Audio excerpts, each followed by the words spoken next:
आज के इस वीडियो में मैं आपसे चैनल को सब्सक्राइब करने के लिए बिल्कुल नहीं कहूँगा, लेकिन हाँ, आपसे एक अपील ज़रूर रहेगा कि आप इस वीडियो को शेयर ज़रूर कीजिए। शेयर करना आपके लिए क्यों ज़रूरी है ये आप समझ लीजिए। शेयर आपको इसलिए करना है क्योंकि ये वीडियो सहारा के उन तमाम कर्मचारियों के पास जाना चाहिए जो कि दम्भ भरते थे कि अब सहारा पेमेंट करने वाली है सारे जमाकर्ताओं का। यह वीडियो शेयर करने के लिए आपको इसलिए ज़रूरी है क्योंकि यह वीडियो जो है वह उन तमाम आपके जिलाधिकारी जो आपके ज़िले में काम करते हैं, तमाम पुलिस बल जो काम करते हैं, तमाम वो न्यायाधीश जो कोर्ट के हैं वो काम करते हैं, उनके पास यह वीडियो जाना चाहिए ताकि उनको पता चले कि उनके शहर के नागरिक जो हैं वह कितने परेशान हैं। यह वीडियो आपको इसलिए शेयर करना है ताकि यह वीडियो उन न्यायाधीश के पास जा सके, उस कमेटी के पास जा सके जिस कमेटी का गठन भी भारत सरकार ने इसलिए किया ताकि वो आपका पेमेंट कर सके। और उन न्यायाधीश को जो है लाखों लाख रुपए पेमेंट दिए जा रहे हैं हर एक महीना, ताकि वो आपका जो पेमेंट शेड्यूल है, जो सहारा का पेमेंट शेड्यूल है, उसका वो निगरानी कर सकें। यह वीडियो आपको शेयर इसलिए करना है ताकि यह वीडियो जो है वह हमारे गृह मंत्री अमित शाह के पास जा सके, ताकि उनको यह मालूम हो सके कि उनका केवल ड्यूटी यह नहीं है कि वह केवल आकर कैमरे के सामने और माइक पर चिल्ला चिल्ला के बोल दें कि वो रेडी वाले और ठेला वाले, खुमचा वाले और फुचका वाले, इन लोगों का वो शुभचिंतक हैं। उनका केवल इतना ही काम नहीं है कि वह आकर कैमरे के सामने और अलग अलग बोल दें कि आपका पेमेंट अब चालू होगा। पेमेंट चालू होने के बाद कितने लोगों के पास पेमेंट गया, इसका कोई हर हिसाब रखने का उनके पास टाइम नहीं है। यह वीडियो आपको इसलिए शेयर करना है ताकि यह वीडियो प्रधानमंत्री मोदी के पास जा सके, जो बोलते हैं कि वो भी एक चाय वाले हैं, वो भी एक दलित हैं, वो भी एक गरीब हैं, ताकि उनको यह मालूम हो सके सहारा में अपना गरीब जो है, जो अपना पैसा जमा किए थे, आज वो अपना पैसा पाने के लिए कितना दर दर का ठोकर खा रहे हैं, कितना वो भटक रहे हैं। तो आपसे बस यही रिक्वेस्ट होगा कि आप इस वीडियो को ज़्यादा से ज़्यादा शेयर कीजिए ताकि ये लोग जान सकें कि हम कितने अभी पीड़ित हैं और कितना हमको सताया जा रहा है। सताया इसलिए जा रहा है कि आपको मालूम होगा कि 2012 से लेकर हम लोग आज तक अपने पेमेंट का इंतजार कर रहे हैं। 2012 छोड़िए, 2012 में तो क्यूसॉप में कन्वर्जन किया गया था। उसके पहले से आपका पेमेंट जो है वह हाउसिंग और रियल इस्टेट में पैसा जमा था। यही हाउसिंग और रियल इस्टेट का पैसा है जो आपका कन्वर्ट करके 2012 में क्यूसॉप में किया गया, और क्यूसॉप में करने के बाद फिर वो क्यूसॉप को आपका 2018-19 में फिर से बदलकर क्रेडिट कोऑपरेटिव हमारा इंडिया और सहारियन यूनिवर्सल मल्टीपर्पज सोसाइटी में आपका पैसा डाल दिया गया, वो भी बिना आपसे पूछे। तो मानकर चलिए कि आप लगभग 14 से 15 बरस से अपने पैसे के लिए तड़प रहे हैं, अपने पैसा आपको मिल जाए इसके लिए आप संघर्ष कर रहे हैं, लेकिन मिल क्या रहा है आपको? बदले में बाबा जी का ठुल्लू मिल रहा है। जहां एक तरफ अमित शाह आते हैं और रिमोट दाबकर आपको दिखाते हैं कि वो एकदम पारदर्शी तरीके से डिजिटली रूप में पेमेंट कर रहे हैं, लेकिन पारदर्शिता नाम की चीज यहाँ पर कुछ है ही नहीं, क्योंकि पेमेंट किसको किया गया, कौन थे 112 लोग, ये आज तक खुलासा नहीं हो पाया है। उसके बाद भी बहुत सारे लोगों ने, लगभग अभी तक 1.5 करोड़ लोगों ने अपना आवेदन कर दिया है। उन 1.5 करोड़ लोगों में कितने लोगों को पेमेंट मिला आज तक किसी को पता नहीं है। पेमेंट जा भी रहा है कि नहीं जा रहा है, क्योंकि जहां तक मुझे आशा है कि सबके मोबाइल पर केवल डिफिशियंसीज का मैसेज जा रहा है। एक तो आप आवेदन करने के लिए अपना सहारा का आप दर दर ठोकर खाइए, जाकर साइबर कैफे और वसुधा केंद्र पर आप लाइन लगाइए, दिन भर बैठे रहिए, तब आपका डिमांड होता है। डिमांड होने के बाद आपको कहा जाता है कि अब आप 45 दिन इंतजार कीजिए। 45 दिन बाद आपको सूचित किया जाएगा कि आपके मोबाइल पर मैसेज आएगा कि आपका अकाउंट जो आपने डिमांड किया है उसको एक्सेप्ट किया गया या फिर रिजेक्ट किया गया। 45 दिन बाद वेट करने के बाद आपके मोबाइल पर एक मैसेज आता है कि आपका अकाउंट नंबर और रिसिप्ट नंबर आपका डिफिशियंसी में चला गया है। 30 दिन बाद आप फिर से जाकर उसको डिमांड कर सकते हैं। अब सोचिए कितना बड़ा खेल हो रहा है। एक तो आप पहले डिमांड करके 45 दिन वेट कीजिए, फिर उसके बाद आपका डिफिशियंसीज का मैसेज आ रहा है, और फिर आपसे कहा जा रहा है कि आप 30 दिन फिर से वेट कीजिए।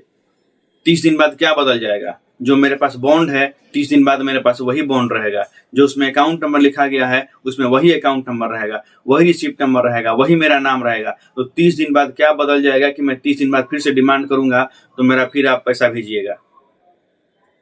ये सब केवल हमको चूतिया बनाया जा रहा है। एक तो आपने जब पोर्टल को लॉन्च किया, आपने कोई भी चीज को क्लियर नहीं किया कि हम लोग को डिमांड कैसे करना है, कैसे हमको प्रोसेस करना है। आपने ये नहीं बताया कि सहारियन के पॉइंट को हमको ऐड करके मूलधन लिखना है या फिर उसको बिना ऐड किए लिखना है। एक तरफ जहां सहारा के 350 अधिकारी सीआरसीएस पोर्टल के साथ मिलकर और उनका मदद कर रहे हैं हमारा अकाउंट वेरीफाई करने के लिए, तो मेरा सवाल है कि वो सहारा के जो वहां पे अधिकारी बैठे हुए हैं मिलान करने के लिए, जो हम लोग डॉक्यूमेंट को अपलोड करते हैं, वो कर क्या रहे हैं? क्या उनको नहीं मालूम है कि जो हम स्कैन कर रहे हैं सर्टिफिकेट वो उन्हीं के कंपनी का है, उन्हीं के सहारा ऑफिस का है?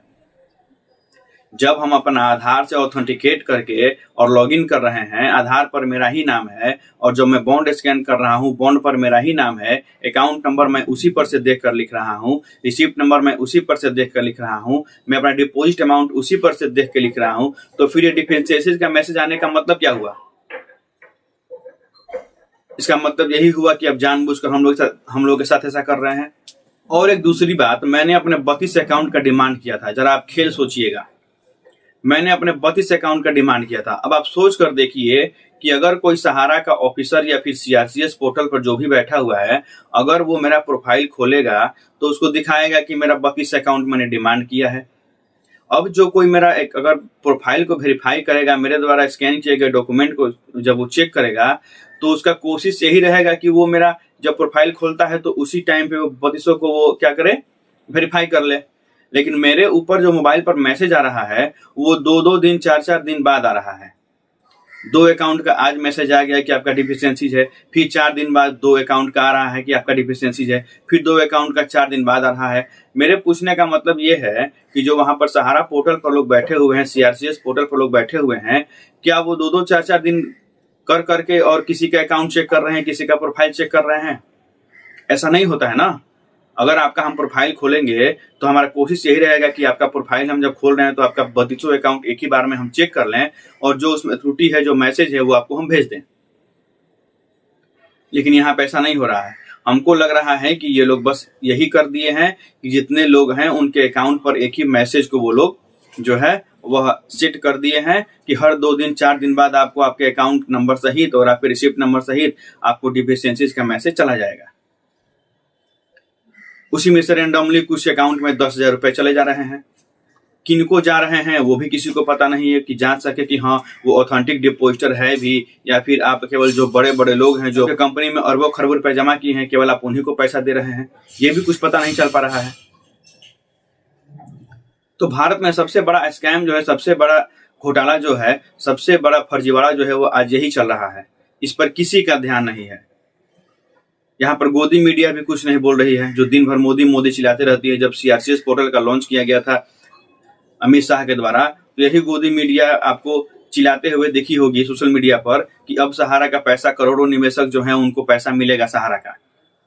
लेकिन आज गोदी मीडिया का कहीं आपको नामो निशान नहीं मिलेगा कि ये करोड़ों लोग जो हैं वह अभी दर दर का ठोकर खा रहे हैं अपने पैसे के लिए। तो इस पर गोदी मीडिया एकदम मौन है, चुप है। मैं सवाल उन पत्रकारों से ये पूछना चाहूंगा कि जो गोदी मीडिया का या फिर मोदी का विरोध करते हैं, वो लोग कहाँ हैं? आज वो लोग क्यों चुप हैं कि सहारा इंडिया के इतने करोड़ लोग जो हैं, जो डिपॉजिटर हैं, वो दर दर की ठोकरें खा रहे हैं, उनके बारे में ये पत्रकार क्यों नहीं बोल रहे हैं जो हमेशा मोदी का विरोध करते हैं? उनको भी सामने आना चाहिए, उनको भी इस बारे में बोलना चाहिए। लेकिन नहीं, आज पूरा भारत मौन है। जो गरीब जनता, रेडी वाला, फुचका वाला, ठेला वाला जो है, वो आज दर दर की ठोकर खा रहा है, लेकिन किसी को कोई मतलब नहीं है।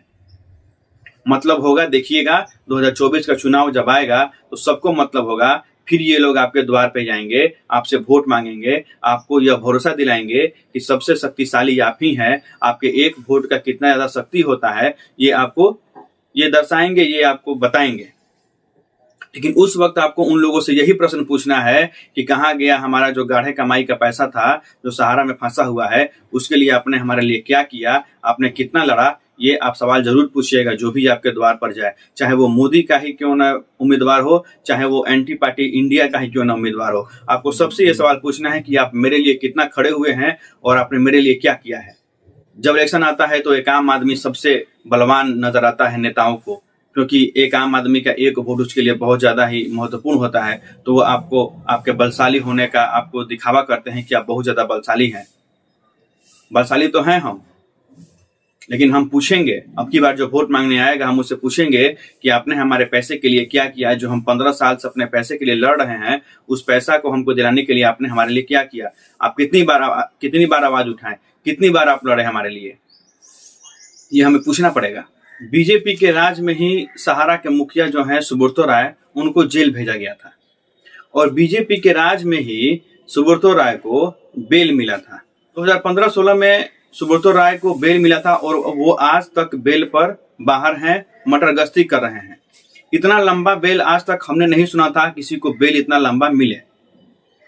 तो हम क्यों ना कहें कि सरकार के साथ मिलकर सुब्रतो राय फिर से वही काम कर रहे हैं जिसके लिए वो पिछली बार जेल गए थे। मतलब कि हम जो गरीब जनता है उसका पैसे का बंदरबाट करने में सरकार और सुब्रतो राय दोनों मिले हुए हैं, ये हम क्यों ना कहें।